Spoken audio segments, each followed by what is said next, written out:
Welcome back, family, to ServantKing TV. You back with another episode of the Owner's Manual Podcast, where y'all know I sit down, I talk with the owners, the creators, the influencers in the city of Jacksonville, Florida. And today is no different, man. I'm accompanied by a special guest, and I know y'all say every episode it's a special guest, but that's because every episode, anybody that I ask to come on this podcast is somebody that I view as special. They're doing something effective in the community, and today is no different. So we're going to get into it. Today we got Mr. Javon Williams. What's going on, bro? Hey, man. Thanks so much for having me. Hey, I'm just a servant out here, man. Absolutely. Just a servant and doing God's work. So, yeah, man, I appreciate you for having me on. Absolutely, man. I thank you for coming, bro. So we got to get into it, bro, because you got a lot of stuff going on. You got a lot of stuff going on. So I first met you at the community cleanup last year. I was with an organization. I'm still with the organization, the Ninth Bridge, and you were doing like a cleanup IDs. So kind of explain to the people, for anybody that's not from Jacksonville, explain to them what IDs is. Okay. And how you kind of got into doing the community cleanup. Okay. Well, IDs, that's of course aka Eastside, Jacksonville, Florida. One of the most blighted communities here in Jacksonville. That's where our headquarters, our office is located, right on the corner of East 21st Street and Liberty. If you're familiar with Phoenix Avenue, Florida Avenue, hey, yeah, you're definitely familiar with Liberty. So our organization, we've been pretty much moving forward with our community revitalization efforts. And one of the first parts of the community revitalization efforts is the community cleanup. We understand that, you know, if we don't take care of our communities, ain't nobody else gonna take care of our communities. So it starts with us. Absolutely. So with that being said, you know, with us doing the monthly community cleanups on every third Saturday of the month, we pretty much been coupling it with like canvassing opportunities, pretty much letting the community know that, hey, we are out here and making our presence known in the community, and also raise the consciousness of the community as well, because, you know, like, hey, they outside picking up my trash. Yeah, I might need to go in and do something about it, and then you go think twice about it next time you throw something out the window. Set an example. You know what I'm saying? So we are setting an example. We understand that this is not a short term. It's not a short term thing, man. This take some time. Oh, this is definitely gonna take some time, because it took some time for us to get in this situation. Right, there you go. So it's gonna take some time to get us out, but there is hope. As long as we have organizations, you know, like what we have going on, and like you said, your partner, Ninth Bridge, with Doug over there, man. Y'all doing some awesome things as well. Some strong black men for the community, man. So I appreciate what you all do for the community, man. But yeah. So let's dig into like you said, y'all. So y'all head offices of Jack's Youth Works is at the corner. So you're right in the hood. You're right in the trenches.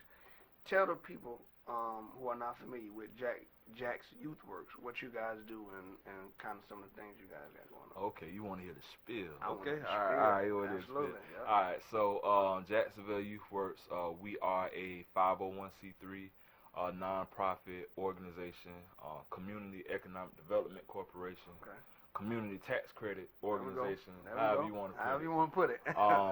And basically, our mission and focus is to help underprivileged and underserved youth between the ages of 14 and 24 years old, and pretty much help them become productive citizens of society, right? And the way we do that is we have a youth workforce development program where we teach what society calls at-risk youth, right? We call them at-hope youth. There we go. And we teach them life skills, financial literacy skills, and soft job skills, and get them ready for the workforce. Right. We understand that, you know, some of these youth in the communities, most of them pretty much have not had the proper life skills growing up, Right. have not had the proper training, and preparation for the workforce. So we are pretty much stepping in on behalf of the parents and the families. Right. And we are that community organization that's going to provide the second chance to these youth, no matter whether they are a high school dropout, ex-felon, repeat offender, or just, you know, they just bad on their luck. We are, you know, that beacon of hope for them. And once we get them career ready, we pretty much have a whatever their interest is, we have the trade certification program. So we primarily focus on the construction skills trades like the carpentry, masonry, plumbing, electrician, HVAC, stuff you gonna always need. welding, yes. Yeah. The things that basically trades that you got to do, work with your hands, and just like you said, it's always gonna be there. There always gonna be homes that need to be built. So with that being said, it leads into our other initiative, which is affordable housing for low-income families, as well as homeless veterans and youth. Okay. So let me ask you this. So, because I don't know if people understand how critical those terms is. When a child is deemed at risk, what has happened in this child's life, or what have they been through in the system that then deems them as at risk, which allows you guys to come in and help out? Well, it definitely covers a various topics, because unfortunately, in our communities, we deal with a lot of trauma, especially at home, and unfortunately for the women, it's a little bit more significant, because some of them deal with the molestation, rape, and it's not by strangers. It's by family members. Somebody they know. Somebody they know and they trust, and some of them have been silenced, and they carry that hurt and they pain, and they act out in certain ways, right? And teen pregnancy is high. HIV/AIDS, the diseases, the STDs, STIs are very high in our community. Education, is low. Right. You know what I'm saying? Exposure is low. And if we don't, I'm talking about ourselves, people that look like the community that we're like, if we don't, especially as men, if we don't take our rightful place in the community and lead from the forefront, brother, it's gonna be very, very hard for us to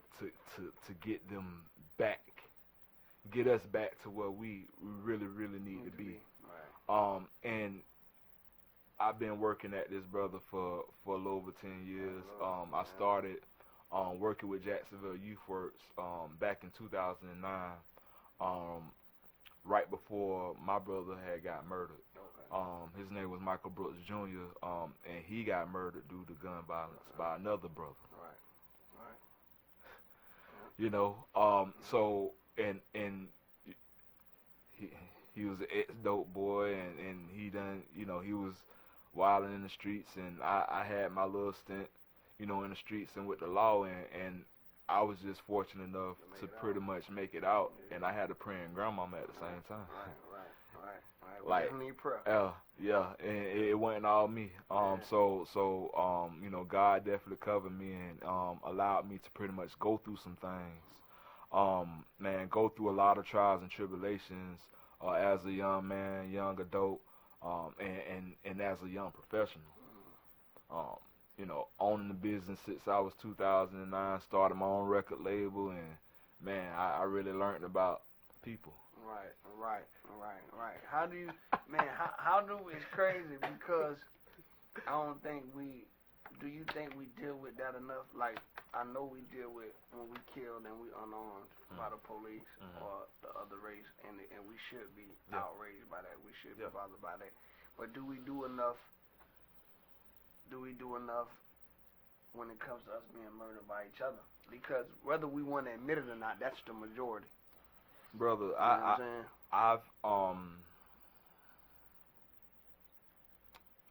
I've purposely been quiet on, and don't get me wrong, you know, people like Breonna Taylor, you know, Ahmad, like, and all it the media pretty much is showing us, you know, right, putting it in our face, yeah. And I have been very, very careful, especially, you know, the position I hold in the community, and the organization that I represent, and me as a professional, I have to be very careful on what I say, on the public platform, right, absolutely, I got you. And this is what I really want to say to us and our people, bro. The number one success principle is being 100% accountable. Yep. Responsibility for yourself. For any and everything that happens to you, right? Yep. And we as a people, right? Even though we like so we have these people outside of our race that we say that hate us, they killing us, they lynching us, right? Modern day lynching and all that, right? Why don't we have that same anger energy, and passion and energy that we have when they kill us? Why can't we have that same energy and compassion for our brothers and sisters?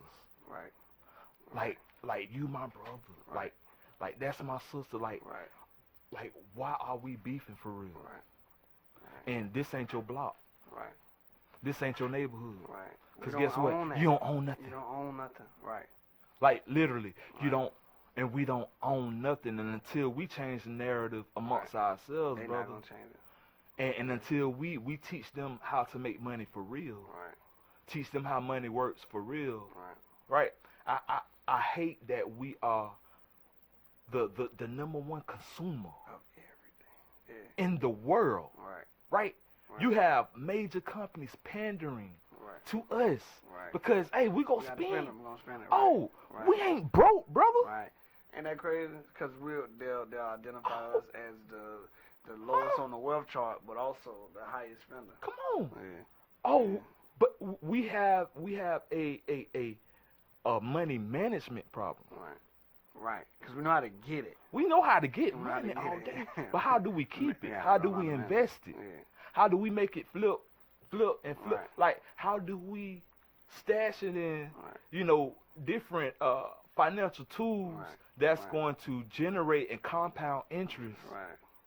So now financial literacy is one of the things you guys are teaching at Jack's University. I remember I tuned in to one of your lives recently, and you talked about like how we have to learn the stock game and these different things. So to kind of speak to the importance of financial literacy and how do we change that narrative in our homes when it comes to knowing about money, because like you said, getting money and spending money has never been a problem in our community because everybody markets everything to us. But when it comes to, because one thing this is what I don't like. I hate that there's always this conversation about, oh, they don't put no money in our neighborhoods. They don't invest in our neighborhoods. They're not supposed to. We supposed to. You know what I mean? Like, why are we waiting for them to do it anyway when we can do it ourselves? So just kind of speak to the financial literacy and the importance of that and kind of what you guys are doing now. Yeah, so that's what, man, I've been poor all my life. Raised up in a poor family. Single mother working 2-3 jobs, 7 kids, and we ain't never had nothing. And when I got, and it was a shame because I knew I was poor growing up. Comparing myself to the other people, the middle class kids who parents had a little bit more, you know what I'm saying? So you can get a J's they get, hey, and I'm wearing 2-3 pairs of shoes the whole school year. The whole school year, right. So,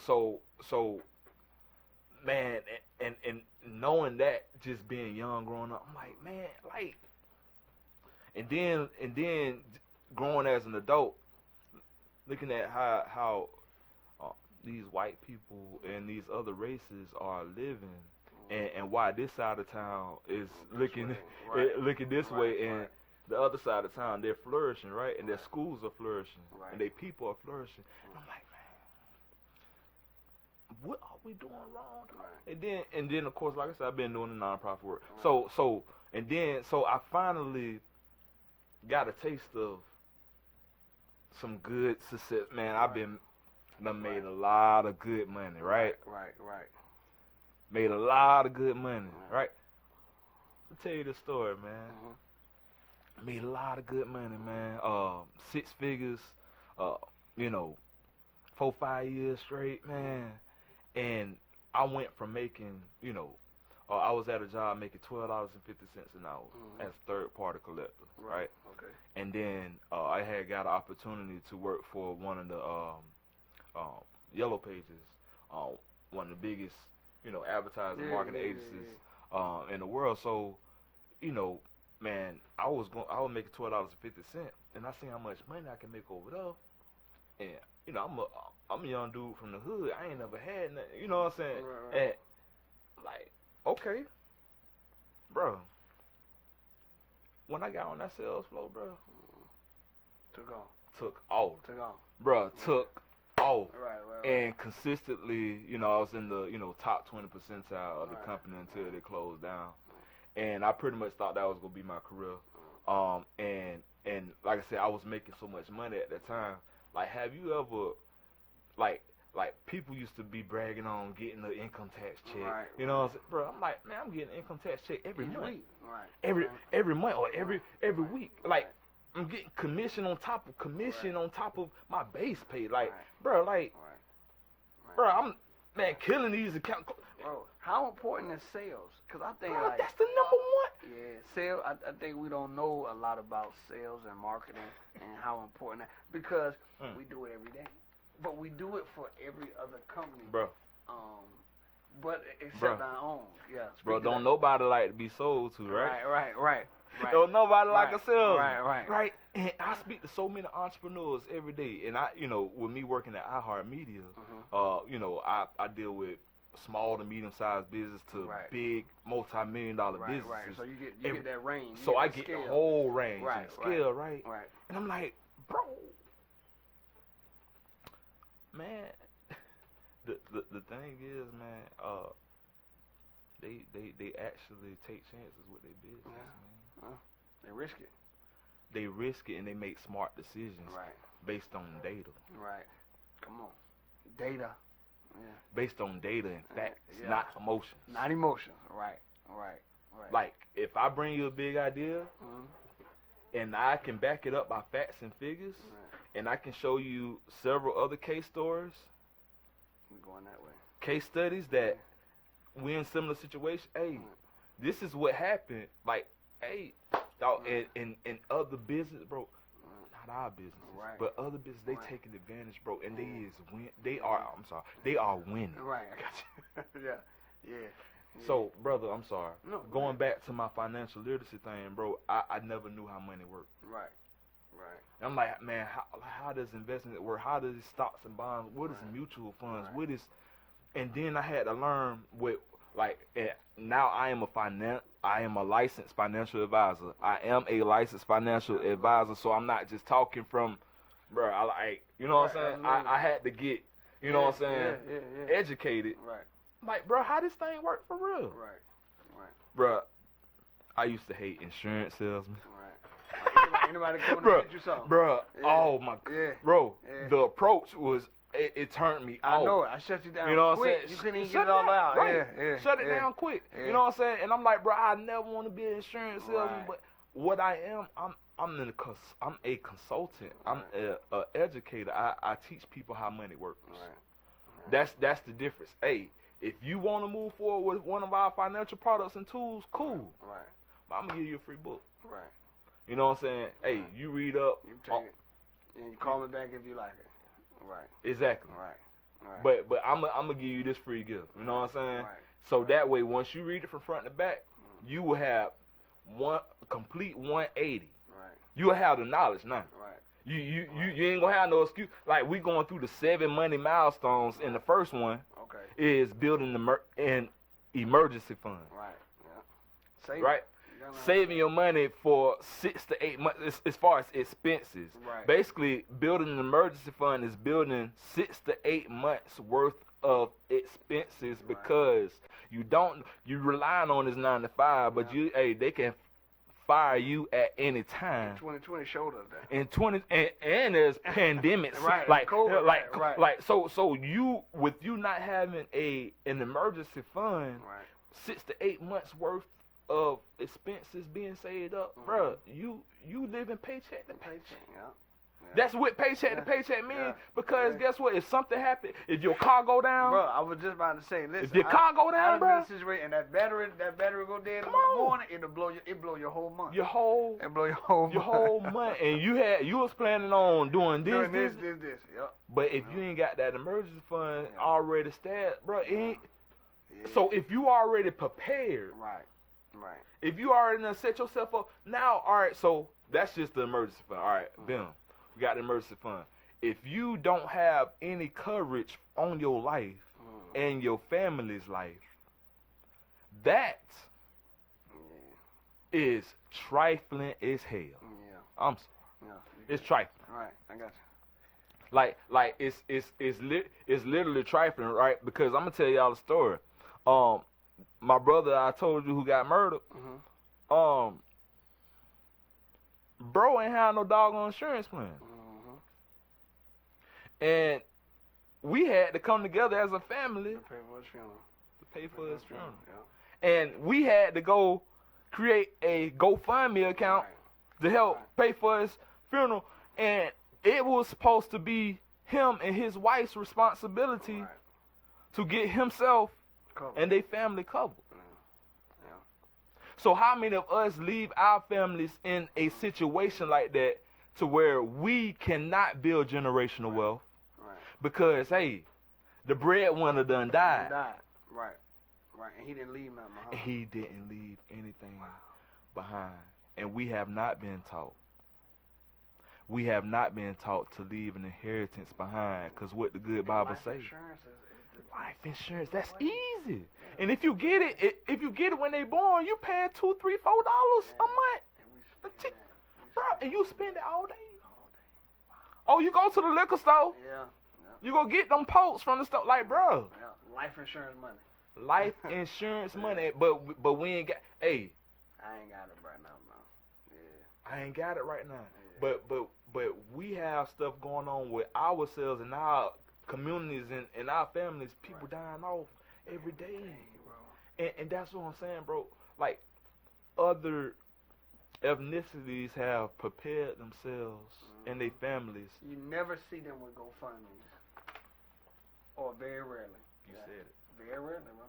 You said it. And I be at that, like when I be seeing that, I'm like, man, I wish I had the money to just pay it so they could take this offline, man. You know what I'm saying? Because I hate seeing it. They never have GoFundMes, bro. And even if they don't have the money, they community come to right. They gather around them and they do it. So how do we shift the mindset though? Because we do a lot of blaming the system, and I'm not here to say that the system doesn't play a factor, right? Because we've been conditioned away. Yeah. But how long do we blame the system or the condition when we have access to the information right at our fingertips? So that's the, and I'm glad you said that. We have no excuse. Right. Because you just pointed at that smartphone, bro. That has access. They got everything. They got Google University. Right there. Right at your fingertips. You have there's no barriers for learning what you need to know. Right. And if our people would just trust and love each other a little bit more. Trust and love each other a little bit more. Yeah. Brother, that's one of the reasons why, you know, I did start the youth financial literacy program, because it's right now it's all about the youth, the next generation. Right. Because if they are receptive to it, if we can, get them early, they ain't got to make them same mistakes, bro. Right. Let me ask you something. Yeah. I'm glad you talk about that, because I'm always in that. I don't want to say it's a battle, but I'm usually like trying to. I like helping the broken man, right? Older men, grown men that have fallen off, that don't know, you know, that lost their way or whatever it is. I like investing in that. And then I get a lot of pushback because people are like, oh, you can't help a grown man. You got to stick with the youth. It's easy to teach the kids. How do you feel about that? Because I'm glad we need people like you that's willing to invest in the youth. Because the earlier you catch them, the easier it is to mold them. And I asked the guy last week on the episode, is there a cutoff age? Do you think there's a limit? Do you think there's a time where, okay, this man can't be helped, so let's not focus on him or his generation. Let's just focus on the youth. Well, how I operate, bro. I pretty much based on what I do, I have 2 market segments. Okay. Right. Okay. The first market segment is the youth, like 14 to 24. Okay. And then the second one is like 24 to 44. Okay, gotcha. Right. So You know you're what trying I'm to help both the right, because at the end of the day, you know, it kind of goes hand in hand with our people. There's something called an enemy, an enemy that I believe of our people is called the welfare system. An enemy of our people, I truly believe, is called the welfare system. And if we, brother, I understand everybody may fall on hard times, right? Right. It is not there for you to stay. You feel me? And it should be a time limit. And if you are there too long and you are abusing the system, bro, like, we got to talk. Like, I don't care if you black, white, Puerto Rican. We got to talk. We have to have a conversation, because if you are able-bodied like myself, you should not be on. Right. Bro, if I'm paying your taxes, bro, right. If I'm paying for you to get $50 rent, right. And you stand on that, and I'm talking about my own people now. So we ain't, bro. Like, we ain't put. So this is our own people. Right. Like, if we only realize how awesome we are, we tap into that internal source, and we actually focus on self-development, like for real. We'll be awesome. We wouldn't even want unstoppable. We wouldn't want a handout. We wouldn't want a handout.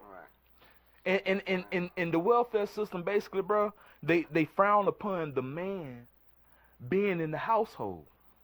So therefore, it divides the family, and where there's no family, there's no community. Man, so I got to touch on, you had a little controversy on social media one time. You remember you released a video.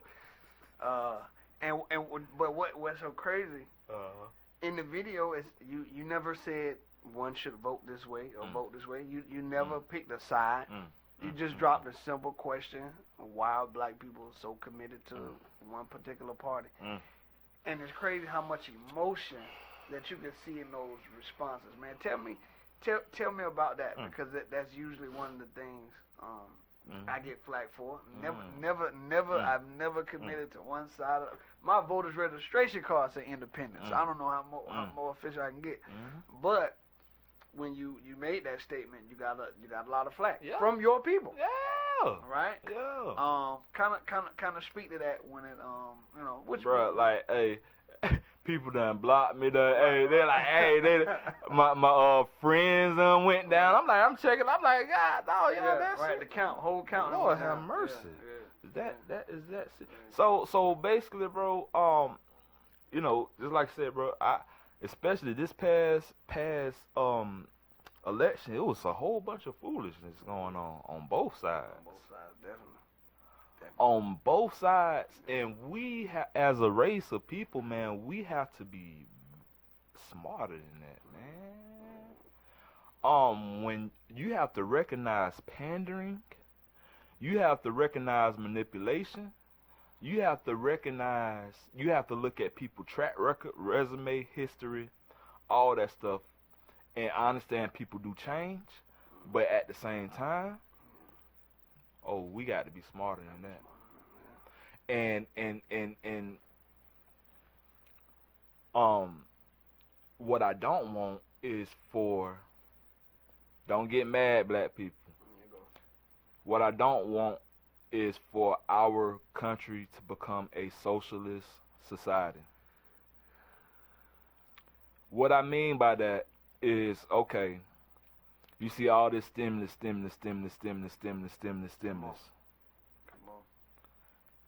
Who gonna pay it back? Somebody gotta pay for it.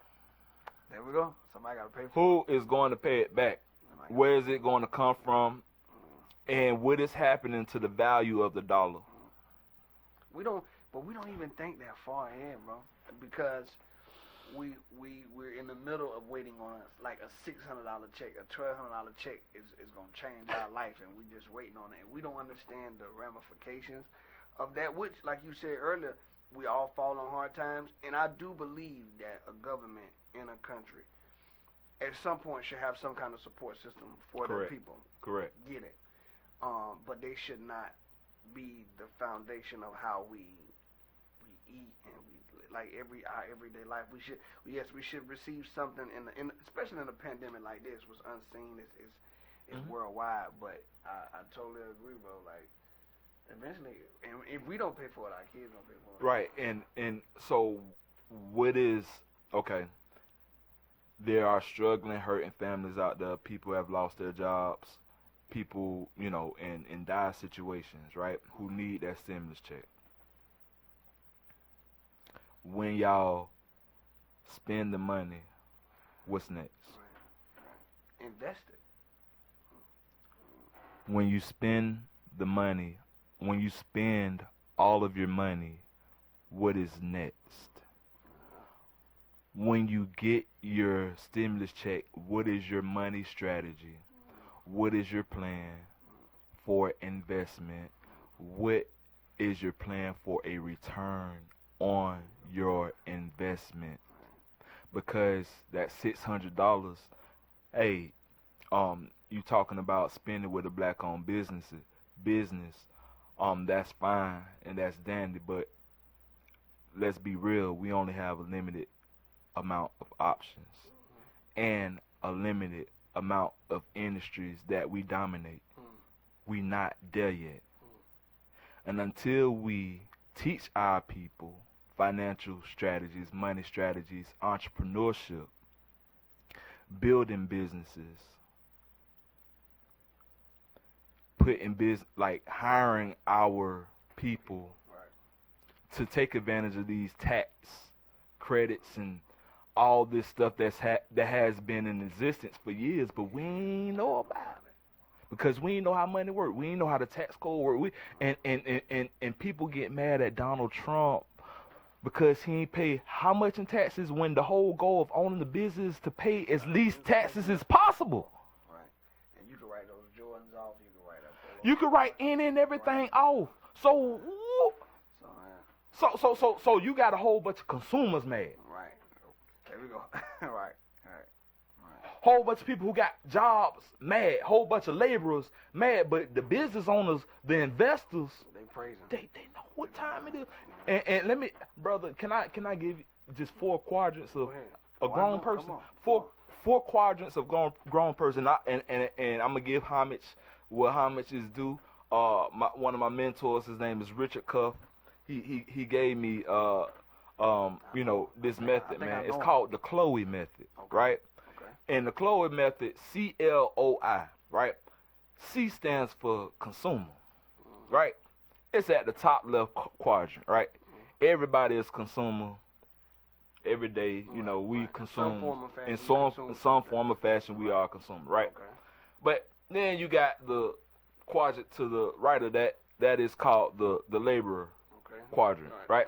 That is somebody who has a 9 to 5, who is a laborer who gets up every Monday, working 40 hours a week. Okay. Pretty much, they living paycheck to paycheck, right? Okay. Most are, right? And then you got the left bottom quadrant. That's the O. Okay. That's where ownership resides, though. Okay. So you go from a laborer, which pretty much is working a limited amount of hours, right? A laborer can only make so much money, right? Because guess what? It's only a limited amount of hours a day, right? But what is that owner making? Right. So you working per hour. How much are you worth? Are you really worth $8, $10, $12, $15, $20 an hour when the owner is making thousands of dollars an hour per unit? And he's not even working. He ain't even working. He got you working for him. But he's making his thought process is per unit, right? Per product. All right. So I got this product. It's probably worth $1,000, right? Right. How many times can I make that in an hour? Right. Like this rhetorical. How many times? However many times I really want to, for real. Right. If I'm marketing while I'm asleep, while I'm grocery shopping, while I'm doing whatever. But that's ownership, right? And sometimes. Right, so it's two types of ownerships. So I want to split that O up into two types, right? Okay. And Richard, Mr. Cuff, you ain't. I'm remixing what you taught me, right? Because just studying what you taught me, I realized there's two types of owners, right? Okay. In the owner section, is two types of. First, there's the self-employed person. Right. Somebody that owns a job. Owns their job. They traded their job to work for themselves, but they working for their doggone business like now more and more than they have been working for the job, right? And they ain't happy. Right. Yeah. It's stressful because they got to work on their business manually. They got to be there every day. They got to clock in too. Right. And if they ain't working in their business, the business ain't gonna work, right? Right. But then you got something what you call a small business owner. Okay. A business owner hires the people, but sets the workflows and set the systems in place. Right. Sets the automation in place for the business to run while they not even done. They taking vacations 4, 5, 6 times. They can work on the business and not in the business. On the business and not in the business. You talking about stepping back and I hire you to run my. I set up the workflow and the systems and the automation. Right. Bro, you running. Just take care. Right. You know what I'm saying? You don't train the people. Dog, you set up the workflow, the people go do what they do. Right. As long as you set up the workflow the right way. Right. You know what I'm saying? But then here come the last one though. Okay. The ownership, most of them they turn into investors. Right. So now the money work for them, not people. They making their money work for them, not working for their money. That's the last quadrant where everybody should be. Yeah, right. An investor, making their money work. I'm talking about in the stock market, mutual funds, the life insurance that generate cash value. I'm talking about business ownership, entrepreneurship, because two of the quickest ways to gain wealth in this nation is, number one, real estate, two, entrepreneurship. Yeah. So, bro, I wanna shift because you got something else going on. You got a lot, so we gotta touch on a lot. What so the Toastmasters Club. Yeah, man. Kind of tell the people what's the Toastmasters Club and what you guys, what's the aim with that? What you guys doing with the Toastmasters Club? So, with Toastmasters, me myself, I am a motivational speaker, public speaker, and this is something I've been interested in for a couple of years, and I noticed a lot of us, and I've been looking at Shark Tank and all this other stuff, like pitching the business. Right. And I know myself, like, hey, man, I need a little bit coaching on how to really speak. Right. Okay. How to really pitch my business for real. How to you ever heard that 30-second elevator pitch? Right. Well, you got 30. You got to get it in. You only got one shot. Right. So, properly speaking, using grammar the right way, and working on your confidence and speaking in front of a crowd. Okay. So you're getting people prepared to be in front. Correct. Okay. Leaders. Okay. Business owners and youth. It's called American Leaders of Tomorrow Toastmasters Club. Okay. It's really geared towards 18 to 45. Okay. That's the primary focus, 18 to 45, and we want to focus on small business owners, entrepreneurs, community leaders, and people that definitely want to sharpen their speaking ability and everything like that. So, man, we provide this opportunity every first and third Saturday of the month at 1 o'clock.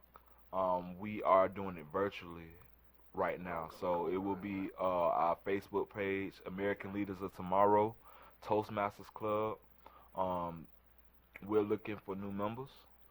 So we look for 20 new members to become chartered. Right now, I believe we have about 10. Okay. So we just need that other half. And if this is something that people that may be interested in, hey, bring them our way. Yeah. Okay. Man, so you got Jack's Youth Works. Yeah. You got Toastmasters Club. You're working on the financial literacy. You guys will be reaching out to the youth, trying to get them in. Starting today. What else, bro? Like, what else you got going on, man? Bro.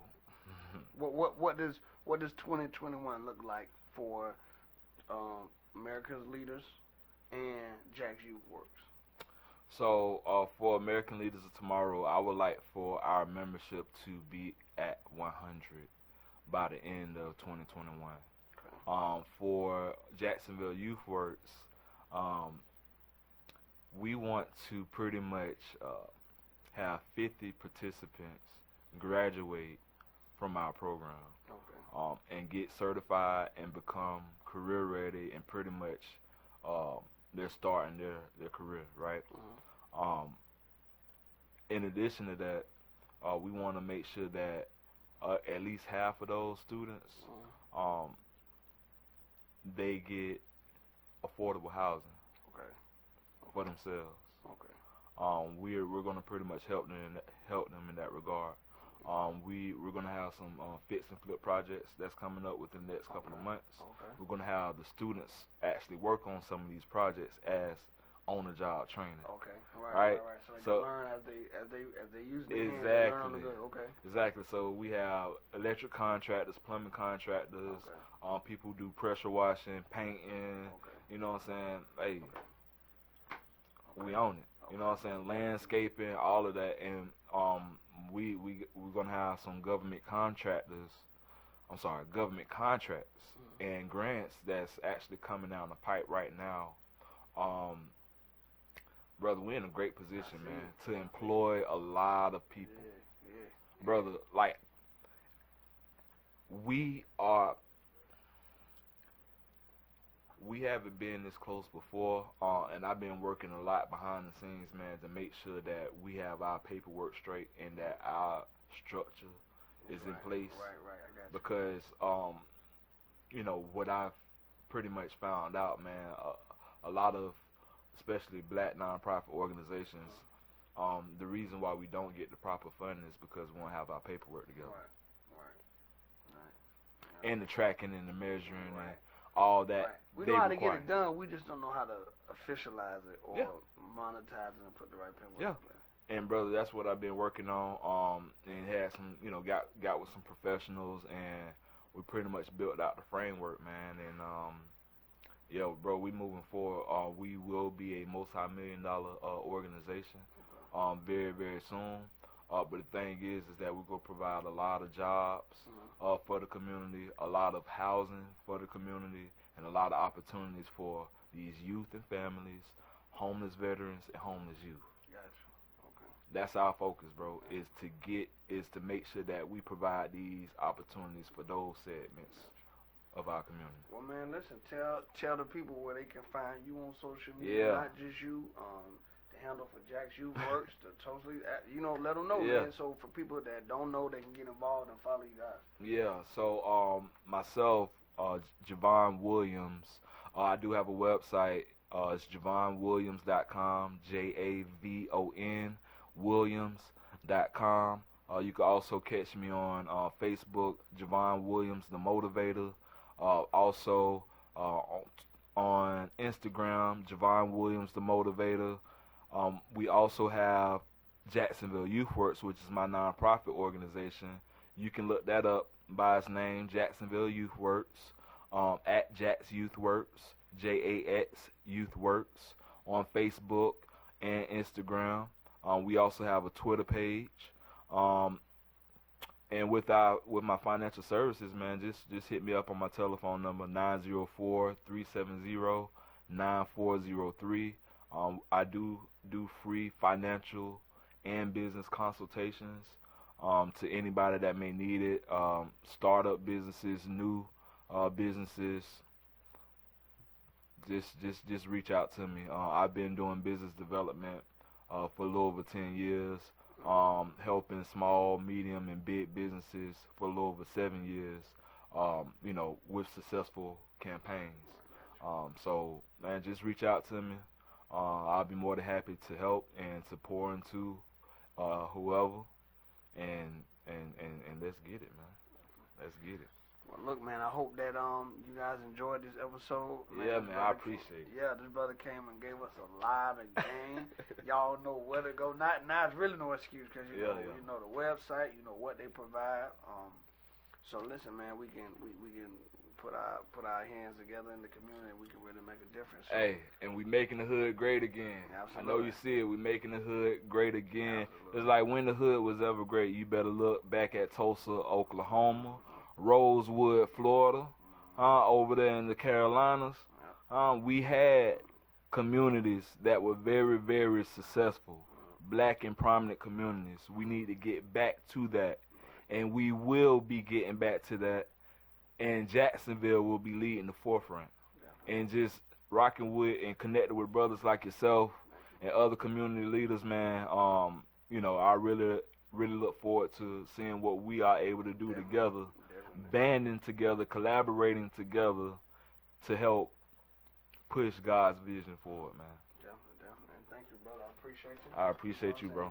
And listen, man, again, appreciate y'all for tuning in to another episode of the Owner's Manual. Listen, this is your boy ServantKing on ServantKing TV. Thankful for Mr. Javon Williams coming through, sharing his knowledge. And listen, y'all, make sure y'all back next week, same time. Yo.